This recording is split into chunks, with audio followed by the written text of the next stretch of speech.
Hello, my friends on YouTube. Today is Tuesday, the 10th of October 2023.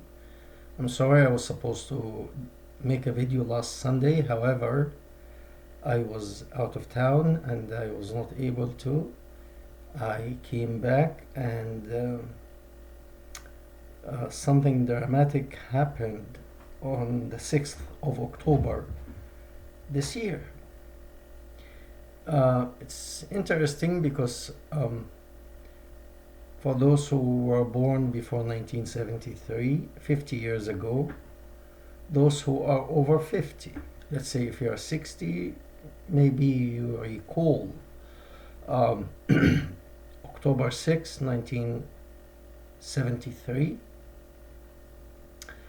the Egyptian force military as well as the Syrian attacked the Egyptian the Egyptian army crossed the Suez Canal to the east side and started attacking the Israeli forces, and Syria also attacked the Israeli forces on that day. And it was kind of a surprise, somewhat a surprise to the Israeli forces, because that was what was called Yom Kippur. Yom Kippur is the Day of Atonement. So anyway, on that day, the Jewish people, they respect this day and they don't eat or drink, or it is a religious holiday. This is war, and it's soldiers against soldiers, military against military. And there are certain things military can do that you can do with military people.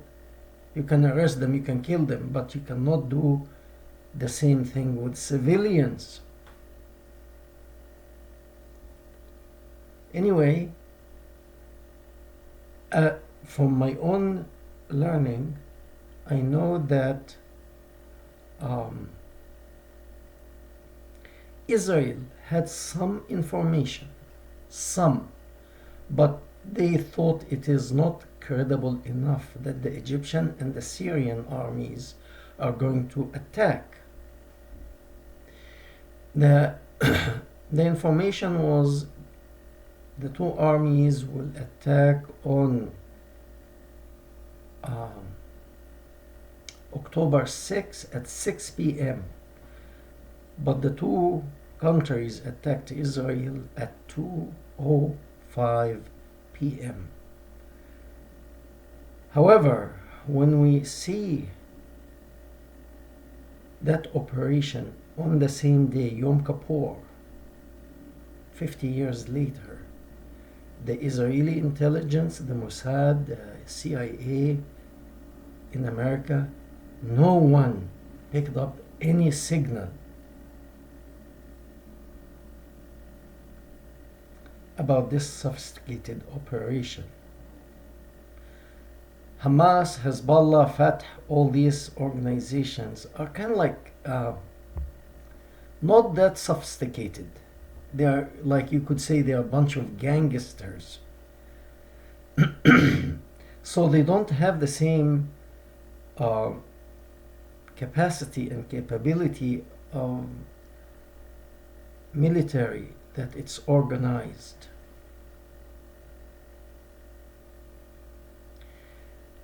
So to keep that much secrecy, that nothing leaks to the Israeli intelligence or the American, it is pretty sophisticated. And it's very dangerous too. Now, the title of this video is The Descendant of the Pigs and Monkeys. The founder of this faith, if you want to call it faith or religion or what have you, the founder called the Jews as well as the Christian in Arabia, descendant of, or the sons and daughters of pigs and monkeys. And I saw some religious Muslim, they call whatever, clerks, saying, no, no, no, no, he didn't say sons or descendants. He said brethren, brothers and sisters of the pigs and the monkeys, as if it's a big difference. Okay, you're related, I. What difference does it make if you tell me I'm a descendant of a monkey? Well, I mean those who believe in evolution, they say human. The origin of human is a monkey. That's different. That's not made to insult. That's a different thing. But here, one person calling a group of people as you are brothers and sisters of the monkeys and the pigs. To make that a little bit close to understand, imagine if you are working in a company and the CEO or the top manager target a group of people, let's say a Mexican group, and he start call them monkeys. You are descendant of monkeys or pigs. You are pigs. I don't think that will be a very respectable CEO or manager. That's one. Two, that's not the fault of the group of people who are called that name. Add to that, it is actually the problem of the rest of the people in the company who believed this idiot, CEO idiot or manager, who called that group of people monkeys or pigs or donkeys. No, I'm sorry, donkey is, he didn't call them donkeys. Although he did. He called also the Jews donkeys, but also he called them rats. So when you have a person like this calling a group of people, like humiliating them in his term and terminology like this, he's sick. He's mentally disturbed, also sexually, by the way, but that's not the issue today. As a disturbed person, to look at a group of people and put them all in one basket. I'm not saying all, and I'm not actually defending the Jews or the Christian or the Buddhist. No. Just to put one group, let's say I say the black people are idiots or the white people are idiots. You can't do that.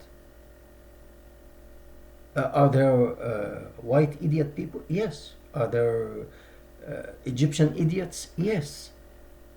But we cannot, because there is an idiot, we can say the whole group are idiots. Are there Arabian idiots? I know of one. May the blessing of Allah. Okay. It's not funny, but this idiot left us with text that many other idiots, I'm sorry, I'm not really sorry, but if you won't believe this nonsense, you're an idiot. To take a whole group of people and call them rats, call them pigs, call them monkeys, you're an idiot, plain and simple. And that's not defending anybody. This is just pointing you out. Yes, but there's more than 1.5 billion people in the world. They believe in this. Okay, there's more than 1.5 billion idiots. How's that? Now, enough ranting, and let's see what's happening.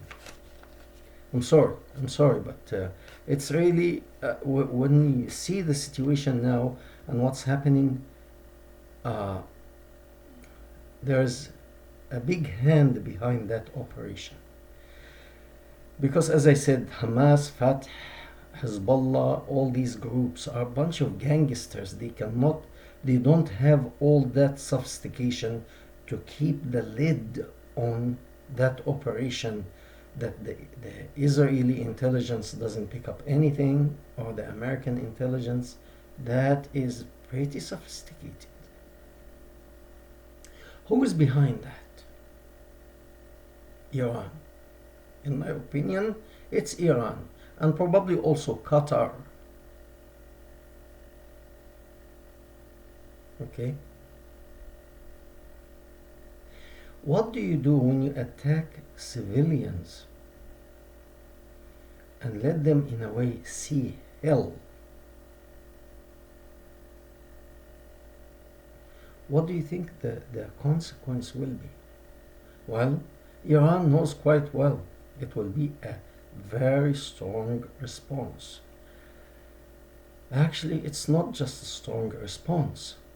This is, I mean, try to understand that the country of Israel was established 1948. Before that, the Jews some Jewish natives stayed there all the time. Generation after generation, they didn't migrate anywhere. But as Lebanese, as Egyptian, as many countries, they like to actually travel and go and settle in different countries. And the Jews, as merchants, they actually were all over the place. But they know their root belongs to this area, which the Roman called it Palestine. Their brothers and sisters, their ancestors, their holy temple, Solomon's temple, is there. But they didn't care really to establish a country. But after what they have seen during World War II, from the pain that Hitler inflicted on them, if you don't have a country, you are fair game. So they were a fair game, and they knew that very well. So they had to re-establish themselves as a nation. So where we belonged to originally. So they went, many of them left Germany, left Poland, left Russia, and they went to settle there as the Jewish nation. Since then, Islam has been utilized. Those who don't know of the Mufti of Palestine, Amin Husseini. Amin Husseini was the religious figure for the Palestinians back then, who was a very good friend of Hitler. And he went to meet with Hitler. And he told him, you exterminate the Jews in Europe and leave the rest in the Middle East to me.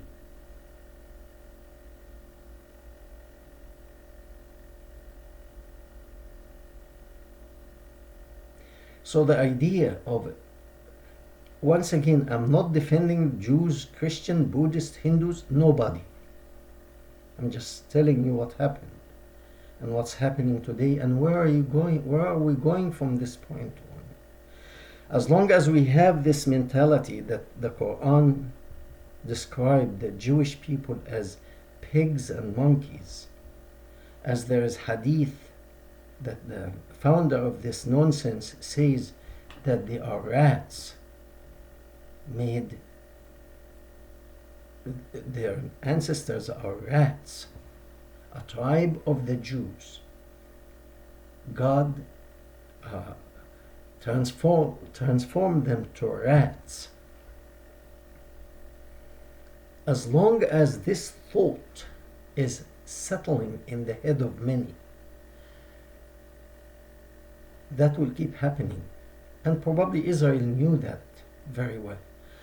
Before that, it was kind of like skirmishes as here and there between Hamas and the Israeli, or Fatah and the Israeli, so on and so forth.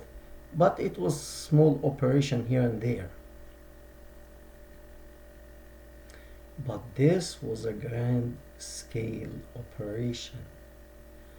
And Netanyahu came up and he said, we are at war. When did Israel use this term? When was the last time it was used? 50 years ago. When the Egyptian and the Syrian attacked Israel.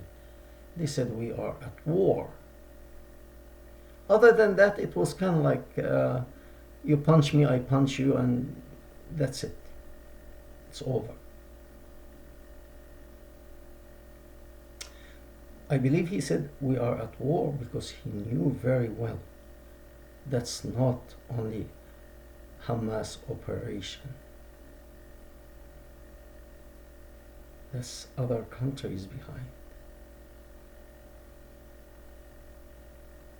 And when he declared that he is at war, he is not at war just with Hamas, Fatah, and this gang who believe the Jews have to be exterminated because they are descendants of pigs and monkeys and rats.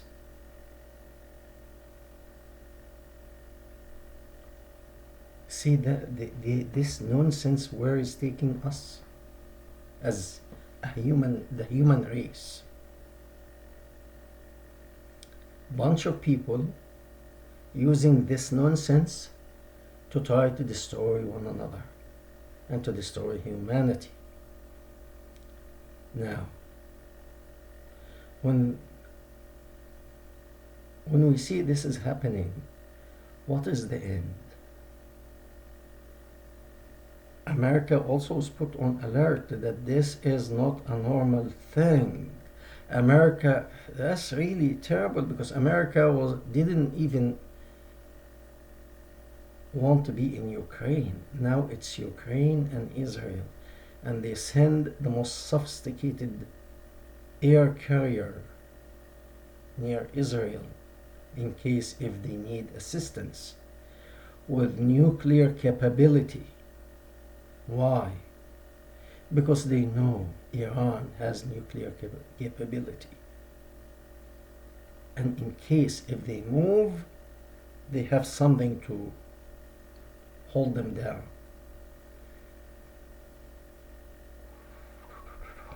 Anyway, this is not good, because it can take the whole region, it can ignite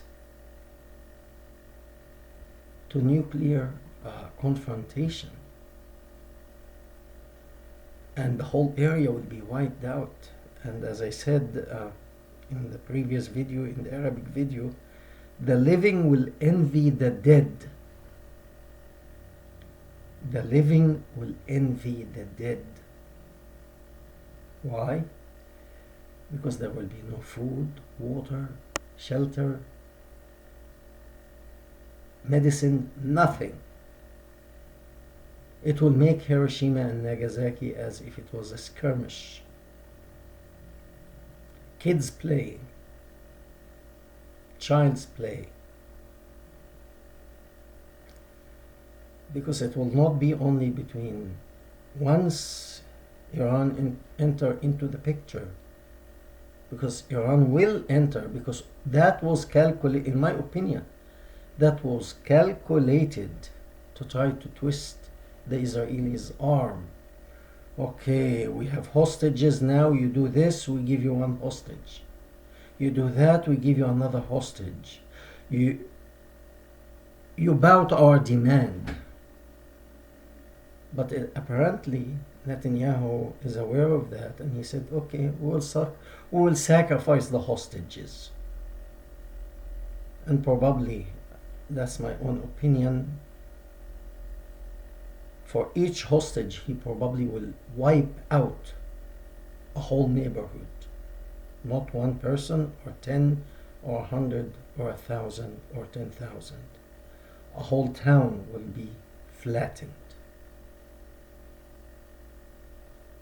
I would do that if I'm the prime minister. And you try to twist my arm? Let's say I'm Egyptian and Israel is doing that to me and I have the military might to do that. I will do it. For each person, civilian, who didn't do anything, you killed, I will wipe out one whole town. You kill the next, I will wipe your second town, third, until I flatten you. Okay? So, this we are at this situation now because of these words in this dirty book. You can call it holy. That's okay. But to me, it's bringing us to this, to see women captured, taken captive, raped, as the founder did. He used to invade towns and take women, rape them. His army, rape, it's okay. Sex, they are yours now. You're Muslim. They're infidels. Screw them. Literally, the term, screw them. The term he used. F them, actually.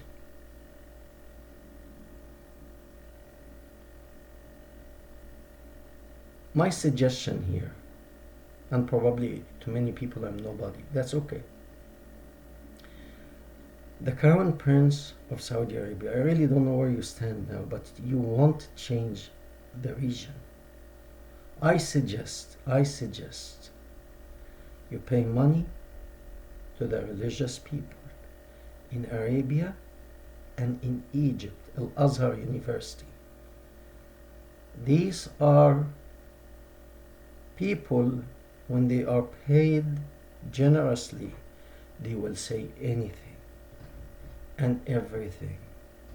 So I would say pay them and have them come up with something to tell us, to tell the rest of 1.5 or 2 billion believer that these words in that book, whatever Quran or Hadith, are nonsense now. They were for the time of the existing idiot. And he died, went to hell, and let's live. And believe me, if you pay them, they will find something in the books to tell the rest that this is past. They will find something, trust me. They will. Thank you very much. We hope to hear from you.